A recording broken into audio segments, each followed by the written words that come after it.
नमस्कार, मैं हूं अर्चना सिंह।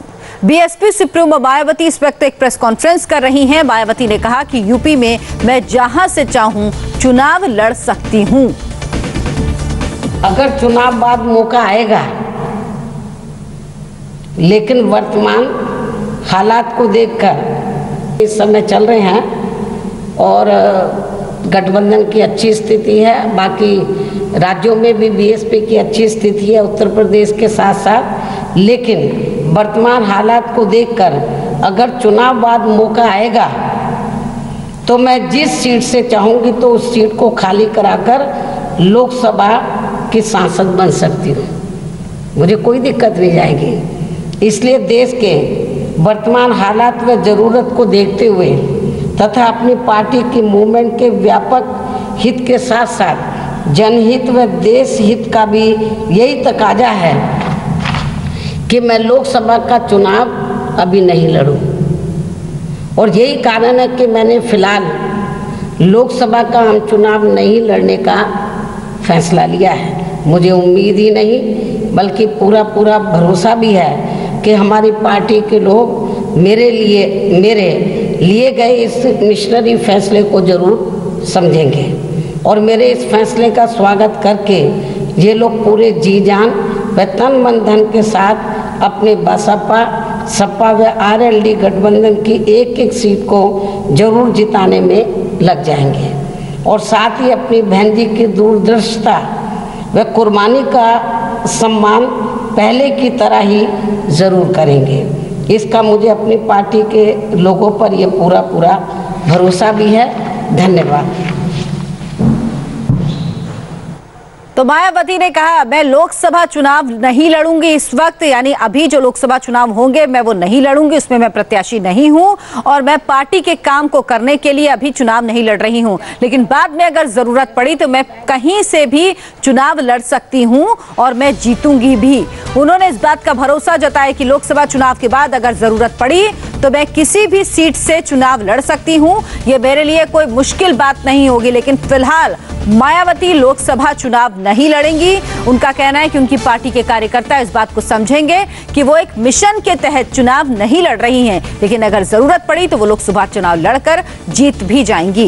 एक बार फिर आपको सुनाते हैं मायावती ने क्या कहा। की अच्छी स्थिति है उत्तर प्रदेश के साथ साथ, लेकिन वर्तमान हालात को देखकर अगर चुनाव बाद मौका आएगा तो मैं जिस सीट से चाहूँगी तो उस सीट को खाली कराकर लोकसभा की सांसद बन सकती हूँ। मुझे कोई दिक्कत नहीं जाएगी। इसलिए देश के वर्तमान हालात व ज़रूरत को देखते हुए तथा अपनी पार्टी की मूवमेंट के व्यापक हित के साथ साथ जनहित व देश हित का भी यही तकाजा है कि मैं लोकसभा का चुनाव अभी नहीं लड़ूं। और यही कारण है कि मैंने फिलहाल लोकसभा का आम चुनाव नहीं लड़ने का फैसला लिया है। मुझे उम्मीद ही नहीं बल्कि पूरा भरोसा भी है। सेवा है और अगर आप जागरूक बनेंगे आप बदलाव ला सकते हैं। आपको ये दिखाना पड़ेगा हर नेता को, खास तौर से भाजपा के अहंकारी नेताओं को, कि आपको एक नई राजनीति चाहिए, एक नई सरकार चाहिए जो आपके लिए नीतियां बनाए और आपकी समस्याओं को सुलझाने में लगे। यहाँ पे मल्ला बिरादरी के बहुत लोग हैं। मैं रास्ते में बोर्ड पर नाव पर इनसे बातचीत कर रही थी। मुझे बता रहे थे कि इस पुल के नीचे ही ऐसे 10,000 परिवार हैं जिनके पट्टे उनसे छीने गए हैं, जिनका कोई गुजारा नहीं होता। सरकार ने इतनी मदद नहीं की है उनकी माओं के लिए बीमा होना चाहिए, उनके रोजगार नियमित होने चाहिए।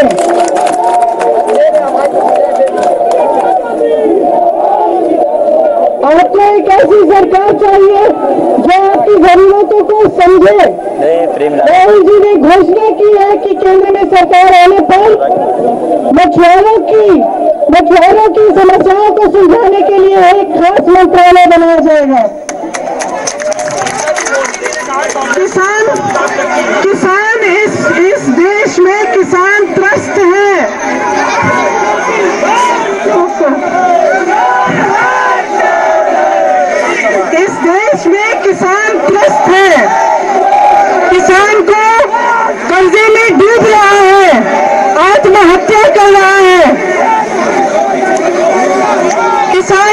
कर्जे के लिए मदद नहीं मिलती, बीज और खाद समय पे नहीं मिलता, उपज का सही दाम नहीं मिलता। आज नौजवान भी त्रस्त है, परेशान है। नौजवानों के लिए एक रोजगार नहीं है। आपको ये वचन दिया गया था कि 2 करोड़ रोजगार मिलेंगे, बताइए रोजगार मिले कि नहीं मिले? जोर से कहिए, बनारस में आपको रोजगार मिले कि नहीं मिले? तो आप सोचिए, आप सरकार बदलना चाहते हैं, अपना भविष्य बदलना चाहते हैं, तो मजबूत बनिए, जागरूक बनिए और सही पार्टी को वोट दीजिए जो आपकी समस्याओं को सुलझाए, आपके लिए राजनीति करे। आपको बहुत बहुत धन्यवाद। जय हिंद। मेरे साथ बोलिए, जय हिंद, जय हिंद, जय हिंद।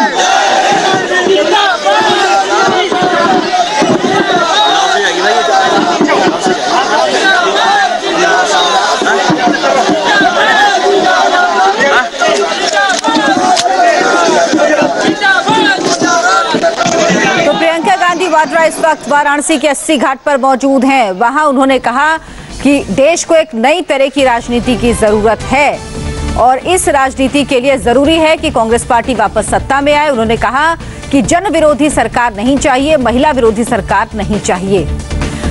मोदी की काशी में प्रियंका ने एक बार फिर सरकार को घेरा। प्रियंका ने कहा देश में किसान, नौजवान सब त्रस्त हैं। साथ ही प्रियंका ने मोदी सरकार को जन विरोधी सरकार भी बताया। बहनों और भाइयों, सबसे पहले तो इस प्रेम भरे स्वागत के लिए आपका बहुत बहुत धन्यवाद।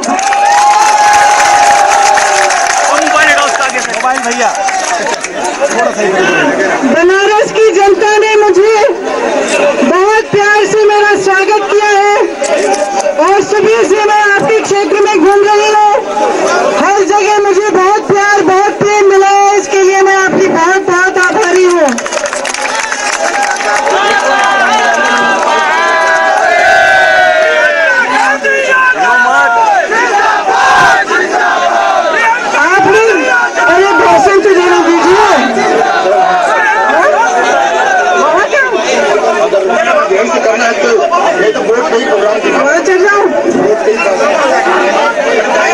अब यहीं से करेंगे, यहीं से करेंगे। अच्छा अच्छा अच्छा, यहाँ तक आए हो तो बोलने दीजिए। अच्छा सुनिए सुनिए सुनिए सुनिए, मेरी सिर्फ आपसे एक आग्रह है। यहाँ से बनारस से आप अपनी आवाज उठाइए कि इस देश को नकारात्मक, जन विरोधी, किसान विरोधी, महिला विरोधी, मजदूर विरोधी सरकार नहीं चाहिए।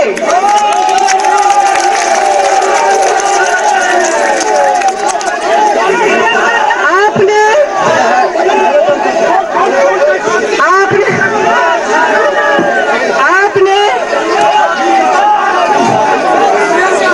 पिछले 5 सालों में आपने देखा है कि उत्तर प्रदेश और देश की क्या स्थिति बनी है।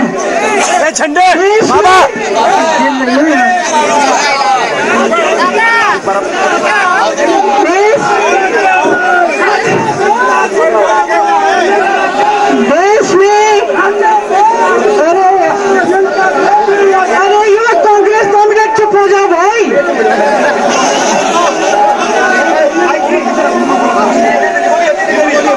मैं तो बोली जा रही हूँ। इस देश में पिछले 5 सालों के लिए आपने देखा है कि जब राजनीति का मकसद गलत हो जाता है, जब राजनीति का मकसद सत्ता और लोगों को दबाने का होता है तो क्या नतीजा निकलता है। राजनीति का असली मकसद सेवा है और अगर आप जागरूक बनेंगे, आप बदलाव ला सकते हैं। आपको ये दिखाना पड़ेगा हर नेता को, खास तौर जैसे भाजपा के अहंकारी नेताओं को कि आपको एक नई राजनीति चाहिए, एक नई सरकार चाहिए जो आपके लिए नीतियां बने और आपकी समस्याओं को सुलझाने में लगे। यहाँ पे मल्ला बिरादरी के बहुत लोग हैं। मैं रास्ते में बोट पर नाव पर उनसे बातचीत कर रही थी। मुझे बता रहे थे कि इस पुल के नीचे ही ऐसे 10,000 परिवार हैं जिनके पट्टे उनसे छीने गए हैं।